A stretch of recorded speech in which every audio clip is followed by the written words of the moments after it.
Dans les années 80, le président Ronald Reagan a fait une série de discours déclarant en gros que les peuples de la Terre s'uniraient s'ils étaient confrontés à une menace extraterrestre.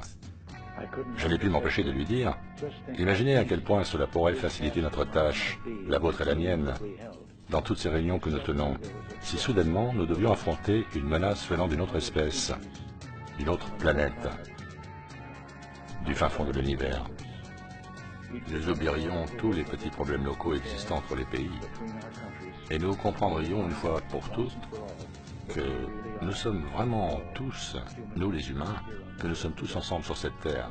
Notre penchant pour les antagonismes nous fait souvent oublier ce qui unit tous les membres de l'humanité. Peut-être avons-nous besoin d'une menace universelle extérieure pour reconnaître nos liens communs. Il m'arrive de penser que nos différences, partout dans le monde, seraient bien vite balayées si nous devions faire face à une menace extraterrestre. À cette époque, personne ne comprit vraiment ce qu'il voulait dire, mais pensait que c'était bienveillant. Il a fallu attendre les années 90 quand George W. Bush père commença à parler du nouvel ordre mondial au grand public, que les gens ont commencé à comprendre pourquoi Reagan parlait d'unité. De ces temps troublés peut émerger notre cinquième objectif, le nouvel ordre mondial. Nous avons devant nous l'opportunité de construire pour nous et pour les futures générations un nouvel ordre mondial. Quand nous y serons, et nous y serons, ce nouvel ordre mondial sera une vraie chance. C'est une grande idée, un nouvel ordre mondial. Tel est le monde digne du futur de nos enfants. Un monde dans lequel existe la véritable perspective d'un nouvel ordre mondial. Et c'est ce dont je voulais vous parler aujourd'hui. D'un monde nouveau qui prend forme autour de nous. De la chance d'un nouvel ordre mondial aujourd'hui à notre portée. Je donnerai quelques détails sur la possibilité d'un nouvel ordre mondial, la quête d'un nouvel ordre mondial. Le nouvel ordre mondial. Le nouvel ordre mondial est le moyen de répondre à un nouveau monde de possibilités. Ce n'est pas tout à fait le genre d'unité qui bénéficierait aux masses, mais plutôt aux élites. Car nous serions tous rassemblés sous le contrôle d'un gouvernement mondial, d'une religion mondiale, d'une conformité mondiale. Donc nous avons une solide connexion entre ce nouvel ordre mondial et une invasion extraterrestre. Surtout quand on sait que George Bush père était le vice-président de Reagan, puis son successeur. C'est même séquencé. Invasion extraterrestre, nouvel ordre mondial. Invasion extraterrestre, nouvel ordre mondial. Si soudainement nous devions affronter une menace venant d'une autre espèce, d'une autre planète,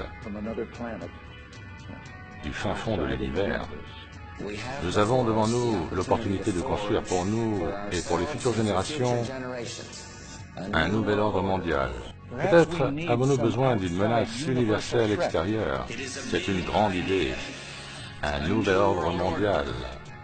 Faisons un fast-forward sur des événements plus récents, où l'on peut constater la montée en puissance de l'idée des extraterrestres. En 2014, Bill Clinton parle d'extraterrestres dans le talk show de Jimmy Kimmel. On va faire un break rapide. Et quand on revient, j'espère que vous allez me faire un petit plaisir, car j'aimerais vous demander, quelle est votre connaissance du dossier des ovnis? Ok, le président Clinton est avec nous ce soir, nous revenons tout de suite. Le président Clinton est avec nous ce soir. Donc, si j'étais président, et je ne le serais pas, soyons honnêtes, la première chose que je ferais, après avoir posé ma main sur la Bible et prêté serment de servir ce pays, j'aurais même du mal à finir le serment. Je foncerais à la Maison Blanche et j'exigerais de voir tous les dossiers classés sur les ovnis. Parce que je veux savoir ce qui s'est passé. Vous l'avez fait? En quelque sorte. En quelque sorte. Oui, il y a eu, je crois que c'était au début de mon second mandat, il y a eu l'anniversaire de Roswell. Vous avez attendu si longtemps? Oui, wow.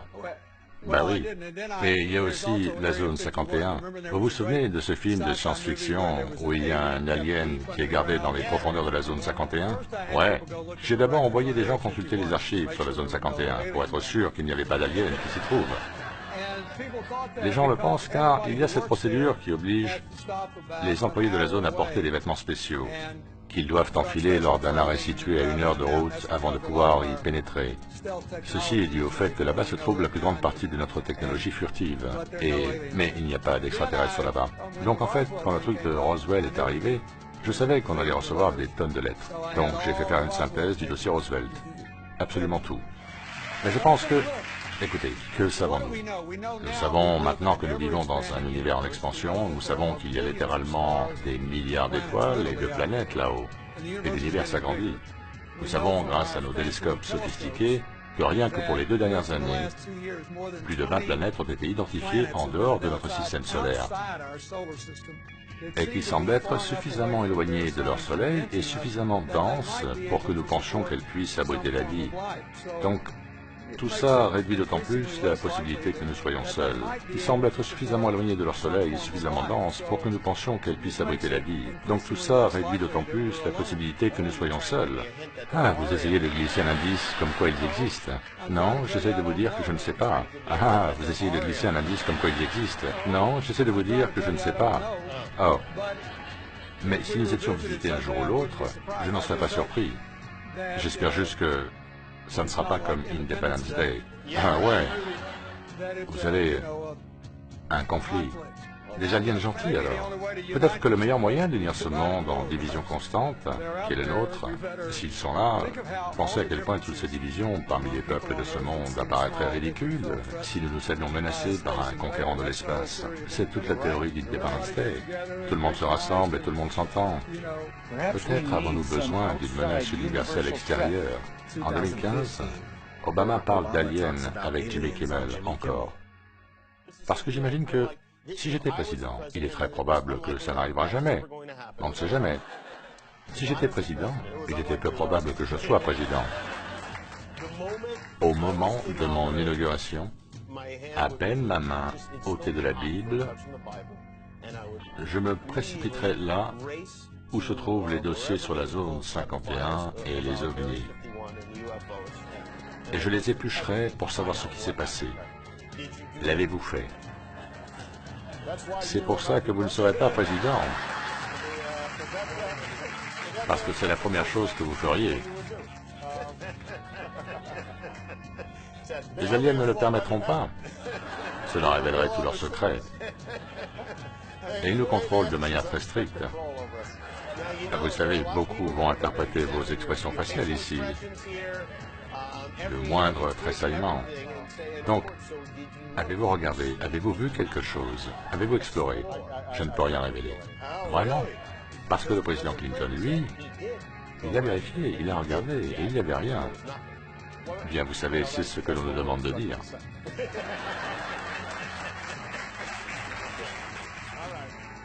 En 2016, Hillary Clinton parle d'extraterrestres avec Jimmy Kimmel toujours. On a eu votre mari, le président Clinton, dans l'émission, et il a dit, alors que je lui demandais ce qu'il en était des ovnis et de la zone 51, s'il s'y était intéressé. Parce que moi, si j'étais président, c'est la première chose que je ferais, et j'irais droit dessus. Oui, et il a dit que c'est ce qu'il a fait, et qu'il n'a rien trouvé. Bien. Je vais le faire à nouveau. Ouais, pourquoi pas? Et vous savez, il y a une nouvelle dénomination. Phénomène aérien inexpliqué. Phénomène aérien inexpliqué, vraiment? Oui, c'est la dernière nomenclature, UAP. J'aime bien l'ancienne, j'aime bien UFO, je ne sais pas pourquoi. Bien, je pense qu'ils sont interchangeables. Mais je souhaite que nous étudions tous ces dossiers en espérant pouvoir en rendre certains publics. S'il n'y a rien, disons-le aux gens, il n'y a rien. Et s'il y avait quelque chose dans ces dossiers? Bien, s'il y a quelque chose, à moins que ce ne soit, vous savez, une menace pour la sécurité nationale, nous devrions le partager avec le public. Ben oui, si tout le monde est accro à la marijuana médicale, et que ça les rend parano, c'est pourquoi je veux plus de recherche. Si vous le partagez avec moi, je vous dirai quoi faire. Je collerai mon oreille au sol. Bien, je le ferai avec plaisir. Dans mon activité, une grande partie est de la répétition, répéter les choses encore, encore et encore. Et pour que la vérité pénètre, il faut catapulter la propagande.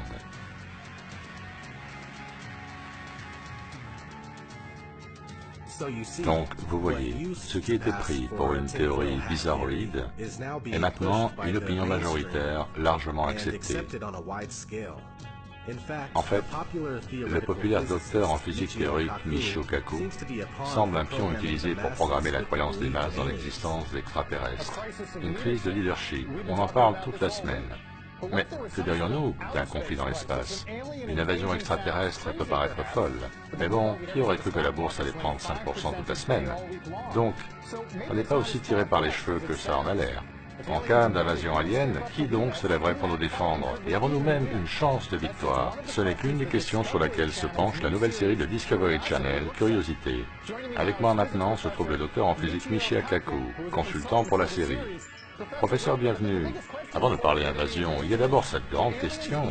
Les aliens existent-ils vraiment et comment le saurions-nous? Bien, le satellite Kepler, actuellement en orbite dans l'espace profond, a identifié à peu près 50 planètes qui ressemblent beaucoup à la Terre. En fait, chaque semaine, nous découvrons une planète de la taille de Jupiter dans l'espace profond. Maintenant, bien sûr, la plupart n'ont probablement rien de plus qu'une vie microbienne, que des germes. Mais sur certaines, il peut y avoir une vie intelligente, peut-être même plus avancée que sur Terre. Donc, comment est-ce que ça marche? Quand la chaîne Discovery décide de faire un show sur une invasion extraterrestre, votre téléphone sonne car vous êtes sur la liste de numéros abrégés des physiciens capables de les aider à anticiper les manœuvres et leur manière de se dérouler? Bien, croyez-le ou non, nous les physiciens avons en fait étudié la question de savoir ce qu'il se passerait si nous devions faire face à une civilisation hostile. Ouvrez votre esprit à la possibilité qu'un jour, nous rencontrerons une civilisation intelligente venue de l'espace, qui pourrait bien avoir des milliers, sinon des millions d'années d'avance technologique. Le satellite Kepler a identifié 2000 planètes en orbite dans d'autres systèmes solaires. Donc ce soir, quand vous allez regarder le ciel étoilé, pensez que quelqu'un peut aussi vous observer. Maintenant, s'il y a d'autres formes de vie là-haut, leur avance pourrait être de plusieurs millions d'années. L'univers est âgé de 13,7 milliards d'années, dont 1 million ce n'est rien à cette échelle. Je veux dire, on n'a rien à leur offrir. Aurons-nous les réponses de notre vivant à ce sujet? La prochaine étape est de braquer nos radiotélescopes et de tenter d'écouter leurs chansons préférées. Peut-être qu'eux aussi ont Leave It to Beaver ou des shows TV de ce genre. Donc nous allons concentrer nos efforts d'écoute radio sur ces étoiles pour tenter de détecter la moindre émission d'ondes radio. Oh, c'est tellement excitant, Michio. Merci d'être venu, mon plaisir. La grande question est, pensez-vous qu'il existe une vie intelligente ailleurs? Le pensez-vous? Et si vous le pensez, pensez-vous qu'il soit déjà venu? La grande question est, existe-t-il une vie intelligente sur Terre? Et je ne le pense pas si je m'en tiens au débat présidentiel. Sauf que, il faut considérer que, juste cette semaine, la NASA nous a informé qu'elle avait découvert 1200 planètes grâce au satellite Kepler. Nous avons tous appris à l'école qu'il y avait 9 planètes, en incluant Pluto. Oui, c'est au choix. Mais avec tous les télescopes ultramodernes dans l'espace, les découvertes ne cessent d'arriver. Linda Schmidt nous en dit plus sur la grosse récolte de la NASA à ce jour. Kepler, le télescope de la NASA, a fait une découverte fracassante. 1284 nouvelles planètes. Cette animation NASA indique que c'est la plus grande collection de planètes jamais découverte. Je pense que c'est excitant de s'imaginer que quand vous regardez les étoiles le soir, beaucoup de ces étoiles ont des planètes, juste comme notre système solaire, et nous en sommes sûrs. Donc maintenant, nous savons que nous avons possiblement des milliards de planètes comme la Terre dans notre jardin, la Voie lactée. Allez dehors ce soir et endurez un choc existentiel en regardant ces étoiles et en imaginant qu'il y a probablement des milliards de planètes comme la Terre. J'avais juste qu'à en mémoriser 8 à l'école, je pense que j'ai eu de la chance. Et de croire que nous sommes les seuls joueurs en ville est un peu présomptueux. Et cette question par contre, l'idée que la vie intelligente existe et qu'elle est déjà venue ici, vous pensez que nous avons été visités par une intelligence extraterrestre? Tout d'abord, je pense qu'ils sont là. Il faut catapulter la propagande. Quelles que soient les déclarations des scientifiques mainstream et quels qu'en soient les sujets, il y a des millions de gens prêts à s'en inspirer et l'intégrer dans leur système de croyance. Donc nous voilà en 2016. Et si vous consultez des sondages en ligne sur l'existence des extraterrestres, la croyance de leur existence est toujours gagnante. Nous avons donc dépassé la masse critique avec maintenant un terrain parfait pour le projet Bluebeam, simuler une invasion extraterrestre. Malgré que nous sachions que ce que l'on appelle l'espace n'est pas ce que l'on en pense, que nous n'avons jamais été sur la Lune ou même franchi l'orbite basse terrestre, ce que la NASA a admis à de nombreuses occasions alors que vous n'étiez pas attentif. Le prochain vaisseau de la NASA, déjà en cours de réalisation et testé un peu partout aux États-Unis, sera capable de ceci et plus encore. C'est le vaisseau spatial qui va permettre aux humains d'explorer le système solaire. C'est la prochaine grande étape pour la NASA et pour l'exploration. Appelé Orion, ce véhicule d'équipage multitâche de nouvelle génération permettra à l'Amérique d'explorer la zone au-delà de l'orbite basse terrestre. Alors qu'on s'éloigne de la Terre, on doit franchir la ceinture de Van Allen, une zone de radiation dangereuse, mais Orion a une protection. Son bouclier sera mis à rude épreuve alors qu'il va devoir couper au travers des vagues de radiation. Les capteurs en mesureront le niveau afin que les scientifiques les étudient. Nous devons résoudre ces problèmes avant d'envoyer des équipages dans cette région de l'espace. La NASA prévoit de fabriquer une fusée appelée SLS, qui est un lanceur pour cargo lourd, quelque chose de beaucoup plus gros que ce que nous avons aujourd'hui. Et il sera capable de lancer la capsule Orion avec un équipage à bord, et aussi d'autres éléments pour atteindre sa destination au-delà de l'orbite basse terrestre. Pour l'instant, on ne peut que voler qu'à la limite de celle-ci, et c'est le plus que l'on puisse faire. Avec ce nouveau système que nous fabriquons, nous allons pouvoir aller au-delà, et espérons-le, emmener les humains explorer la Lune, Mars, les astéroïdes. Il y a beaucoup de destinations où nous pourrions aller. Et nous fabriquons tous ces éléments d'ensemble, pour justement faire ça. Donc ceci me ramène à la Terre plate, et la raison pour laquelle, si nous savions que la Terre était plate, entourée et protégée par une impénétrable barrière, Bluebeam ne fonctionnerait pas. Si nous étions conscients de ce qu'est réellement notre résidence, il est très probable que la croyance en la vie extraterrestre soit très faible. Mais puisqu'ils nous ont menti, nous faisant croire qu'il y a des milliards de galaxies et des milliards d'autres planètes, la conviction de l'existence d'une vie extraterrestre est devenue la norme. Et ce n'est pas tout. La programmation prédictive de l'espace et ses extraterrestres est en cours depuis déjà un bon moment. Le voyage sur la Lune en 1901, à 10 Cloverfield Lane en 2016, l'Institut Tavistock avec Hollywood ont travaillé d'arrache-pied pour introduire de nouveaux concepts aux masses et façonner leurs opinions. Ils ont fait un super boulot, inversant une croyance initiale quasi nulle en ce concept d'extraterrestre en une croyance pleine et entière, et ça sans la moindre preuve. Les ovnis par contre sont réels, les objets volants non identifiés, mais ce n'est que de la technologie militaire avancée classée top secret qui nous est cachée. Ils utiliseront ces engins top secrets pour nous faire croire à une menace extraterrestre. Ils utiliseront également des projections holographiques, ainsi que le système silencieux d'affichage subliminal, qui peut diffuser des voix dans votre tête, et dont la technique est patentée depuis des années. Faites une recherche. Et tant que vous y êtes, jetez un coup d'œil à la technologie holographique, déjà utilisée sur scène pour projeter un show de Michael Jackson et même de Tupac. Une dernière note. Réfléchissez au timing de la programmation alien. Par exemple, Hillary parlant d'extraterrestres lors de talk shows et promettant de déclassifier certains dossiers sur le sujet en cas d'élection, et la sortie d'Independence Day 2. Le timing de ces choses-là en dit long.